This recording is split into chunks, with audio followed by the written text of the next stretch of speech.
The streets of Atlanta move with a rhythm of their own, and anyone who has lived long enough in this city knows that rhythm is not always made of music. Sometimes it's whispers, sometimes it's the silence between two people exchanging a look, and sometimes it's the chaos that erupts when those whispers grow too loud to ignore. On this night, Atlanta was buzzing harder than usual.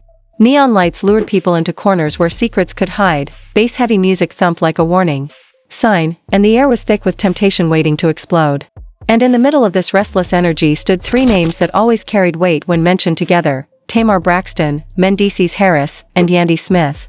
They weren't just names on a marquee, they were sparks and gasoline, and on this Saturday, the flame finally caught. It all started harmless enough. Tamar, glamorous and unapologetically bold, stepped out to celebrate her friend Funky Dineva's birthday. Dinner at Ruth's Chris Steakhouse should have been the end of it: wine, laughter, selfies, and the kind of loud joy that Tamar always carried into every room. But Atlanta has never been kind to those who think the night belongs to them. By the time the group moved from the comfort of dinner to the electric darkness of V12 Lounge, the mood had shifted. Some say you could feel it before you even stepped inside, the kind of shift that makes your stomach tighten, the kind that whispers that someone is about to get burned. Inside the lounge, Tamar wasn't just mingling. Multiple eyes claimed she was orbiting too closely around Mendeecees Harris, a man who had dragged his marriage through cheating scandals, prison headlines, and public humiliation more times than his wife Yandy Smith could count. Their exchange didn't look like innocent conversation. Their laughter lingered, their bodies leaned closer, and every touch of a hand or brush of an arm became part of the story. The city has always had a way of magnifying moments like this, and in Atlanta, it doesn't take much for suspicion to turn into gospel. Eyewitnesses swore the booth where Tamar and Mendeecees sat felt like a different world, too cozy, too locked in, too dangerous for two people who weren't supposed to be together. The club emptied around 1 a.m, and that's when the whispers began sprinting. Tamar and Mendeecees were spotted leaving together, accompanied by Funky Dineva and a small group. Everyone knows what 1 o'clock means in Atlanta. It's not the end of the night, it's the start of a new one. That's the hour when temptation comes knocking, when good decisions have already been buried under champagne bottles, and when after-parties become breeding grounds for scandal. By sunrise, blogs would claim that Tamar opened her doors for an after-party, that laughter followed them home, and that not everyone who left her house walked away unscarred. Now imagine being Yandy Smith. For years, she had worn the mask of loyalty, standing beside her husband through courtrooms, jail visits, and endless gossip that never truly faded. She played the role of the polished wife on camera, the strategic businesswoman online, and the woman who refused to break in public even when humiliation stabbed deep in private. But now imagine scrolling through your phone, watching your husband's name trend alongside another woman's, seeing comments filled with laughing emojis while strangers speculate about your marriage falling apart once again. At some point, silence stops being strength. At some point, rage begins to demand an answer. Hours later, Tamar posted something that ripped the jokes out of everyone's throat. A chilling revelation. She woke up at home, bloodied, battered, her nose collapsed, her teeth shattered. The image spread like wildfire, and yet the words that should have explained it never came. She claimed she didn't remember what happened. No explanation. No context. Just trauma staring back at millions of people scrolling their feeds. The silence that followed was almost as haunting as her injuries. If Tamar herself couldn't, or wouldn't, speak, the streets felt entitled to fill in the blanks. And the story they wrote was merciless. They decided Yandy Smith had finally snapped. The timeline felt too perfect. Tamar left V12 Lounge with Mendeecees. Funky Dineva himself confirmed the car dropped them off at Tamar's house. He admitted Tamar texted him at 10 a.m, desperate, asking for a dentist. If the car delivered Mendeecees to Tamar's door, if hours later Tamar was broken and bloodied, was it really such a leap to believe Yandy found out? The revenge theory wasn't built from thin air, it was stitched together from pieces that made too much sense to ignore. The blogs caught it, the fans multiplied it, and within hours, Yandy's cousin Kesha was trending too.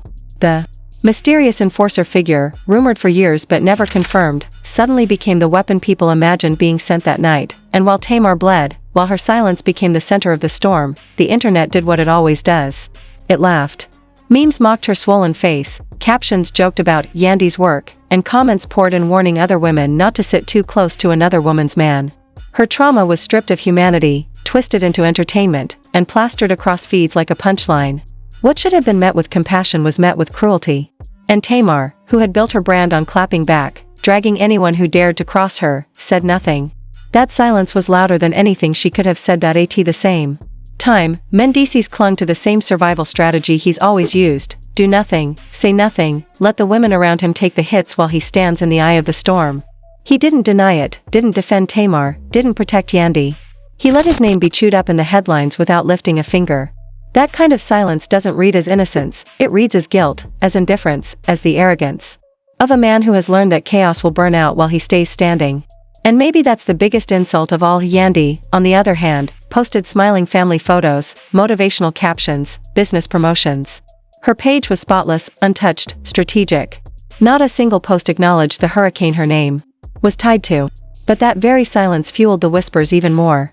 Fans saw her curated feed not as strength, but as calculation.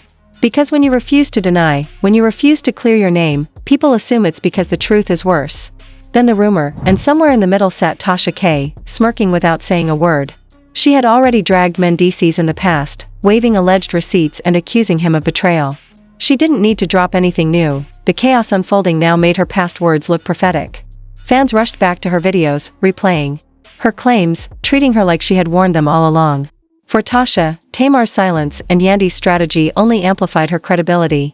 She didn't have to speak, her past work spoke for her. Meanwhile, the city kept dissecting the timeline like detectives solving a crime. 1 a.m. departure. After party at Tamar's. Funky Dineva's confirmation.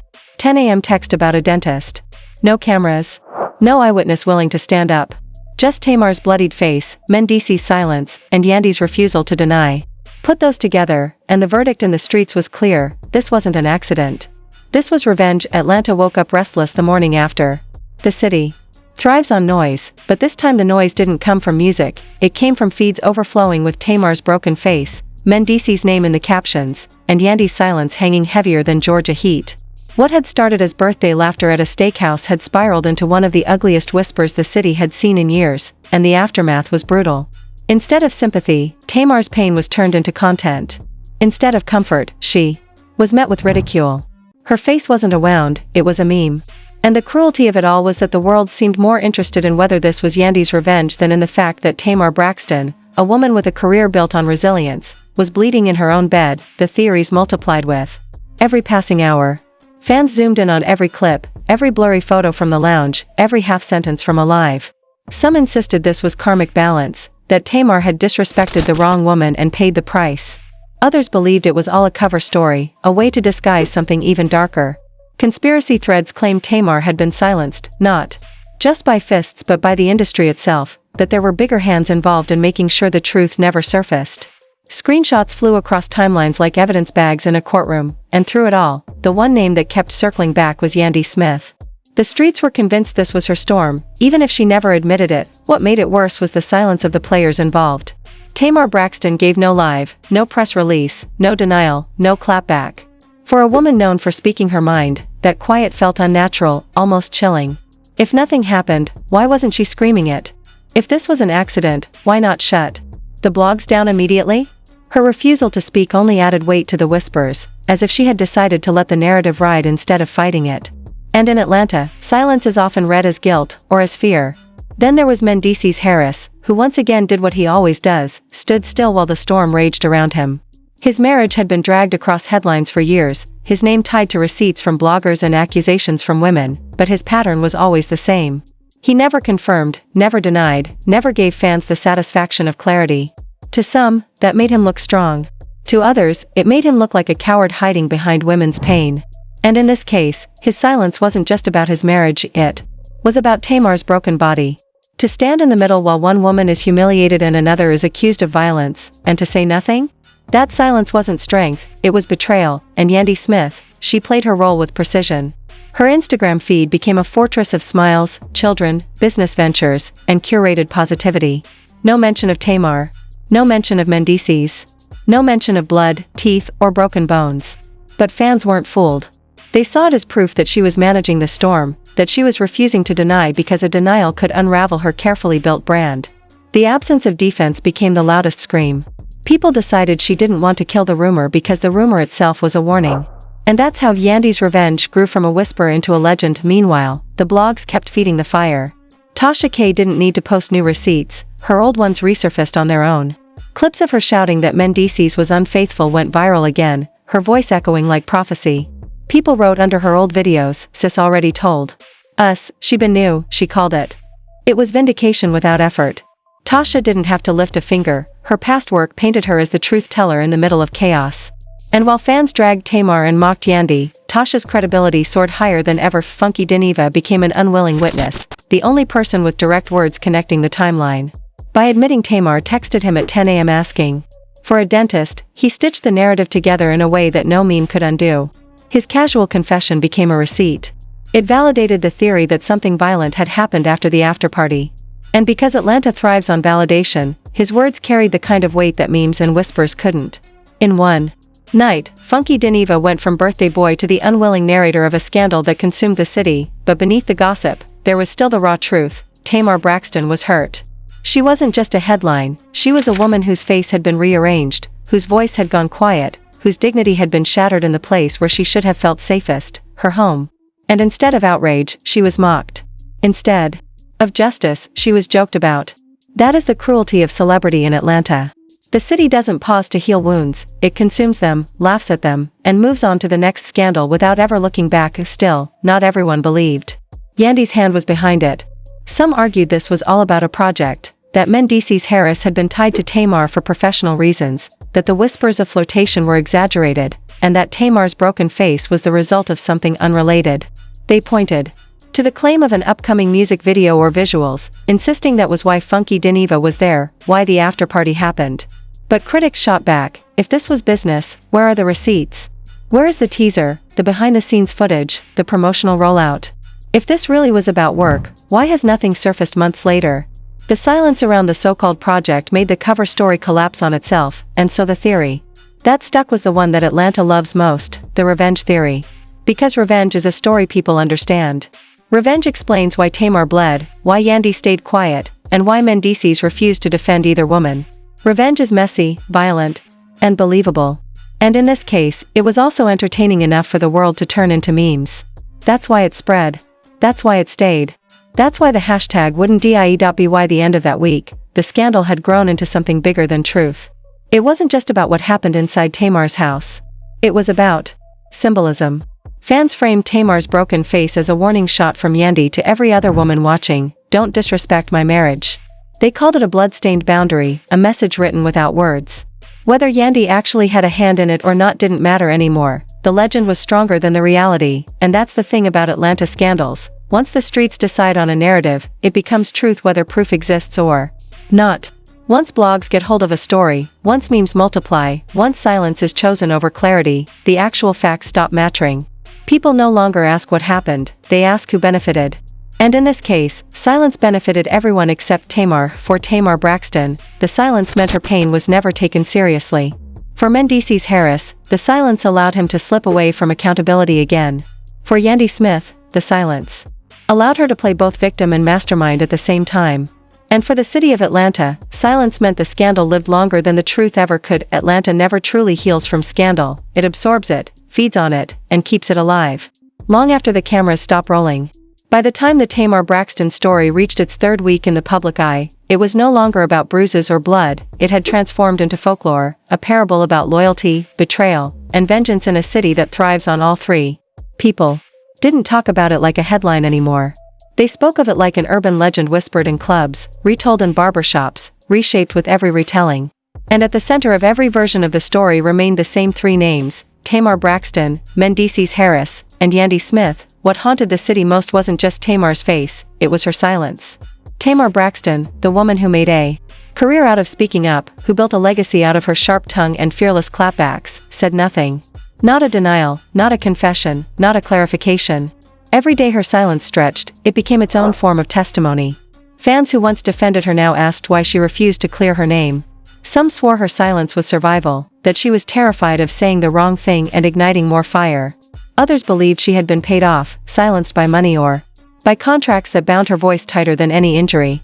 And some whispered darker theories, that Tamar knew exactly who put her in that state, but refused to say the name because naming it would open a door she couldn't close. Mendeecees Harris, on the other hand, drifted through the scandal like a ghost. He didn't fight for Tamar, didn't defend Yandy, didn't clear his own name. His silence wasn't empty, it was a strategy he had mastered. For years, he let women bleed in his stead, let them fight battles ignited by his choices, while he stood in the middle untouched. This time was no different. Every time fans expected him to step forward, to deny, to protect, he gave them nothing. And in that nothingness, people filled in their own conclusions. They said his silence meant guilt. They said his silence meant indifference. They said his silence was proof that he was the spark and the women were the ones forced to burn. And the cruelty of it all? He seemed unbothered, posting sparingly, living quietly, watching his name trend while never lifting a finger to control it. And then there was Yandy Smith. Her silence was not like Tamar's, and it was not like Mendeecees. Her silence was curated, deliberate, packaged. She filled her feed with business promotions, family smiles, polished brand moments that seemed almost too perfect against the chaos. Fans dissected every caption, every photo, every omission. Was her smile defiance? Was her silence proof? Was her refusal to deny because she wanted the legend of Yandy's revenge to live, to send a message without ever speaking a word? People projected strategy onto her every move, painting her as the mastermind of a scandal she never confirmed nor denied. And in a way, that's what made it stick. Because in the world of Atlanta gossip, the villain who doesn't defend herself becomes more believable than the one who screams innocence. The blogs kept it alive too. Tasha K, who had dragged Mendeecees for months before this, found herself celebrated as a prophetess of scandal. Her old clips went viral again, fans calling her the only one brave enough to tell the truth. She didn't need to post new videos, the streets did the work for her, resurrecting her words, replaying her receipts, crowning her credibility. Every time Tamar's broken face resurfaced, people tagged Tasha K, laughing that she had already warned them this man would humiliate Yandy. Until something snapped. For once, she didn't have to chase the story validated her. But Funky Dineva suffered the most unexpected role. His birthday celebration had become the opening act of Atlanta's Ugliest Whisper, and his casual honesty about being at Tamar's home placed him at the heart of the timeline.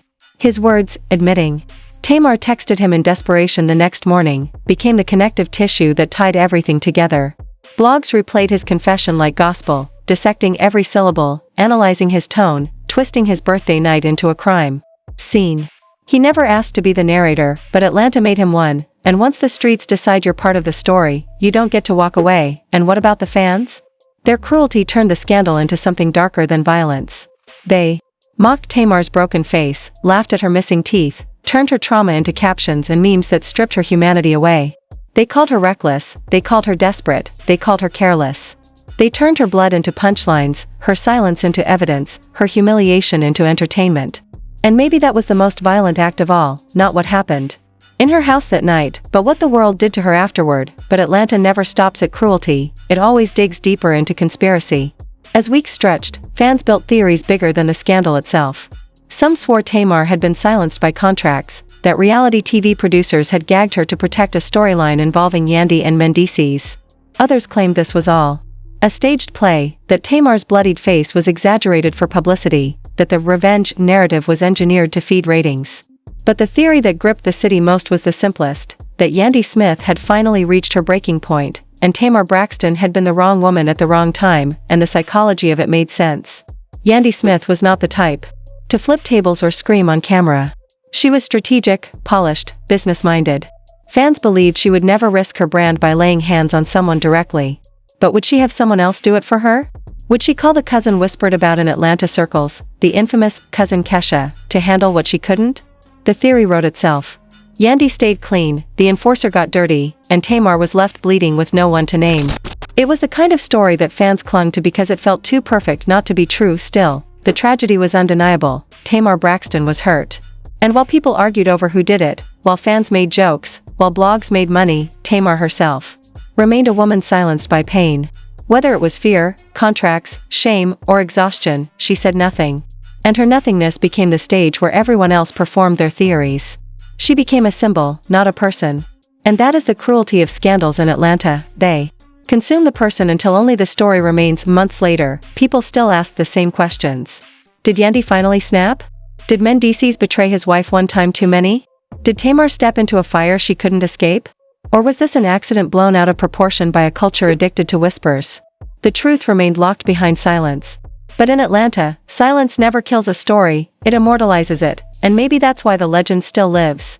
Because the city doesn't care about facts, it cares about stories that feel true, even when they aren't. It cares about warnings written in blood, about women who refuse to be disrespected, about men who let chaos swirl around them unchecked. And in this case, it cares about a night when three names collided: Tamar Braxton, Mendeecees Harris, and Yandy Smith, and the aftermath was so messy that the truth didn't even matter anymore. In the end, maybe the whispers are the truth. Or maybe the whispers are the punishment. But either way, they will never die. Because in Atlanta, scandals don't fade. They echo. They linger.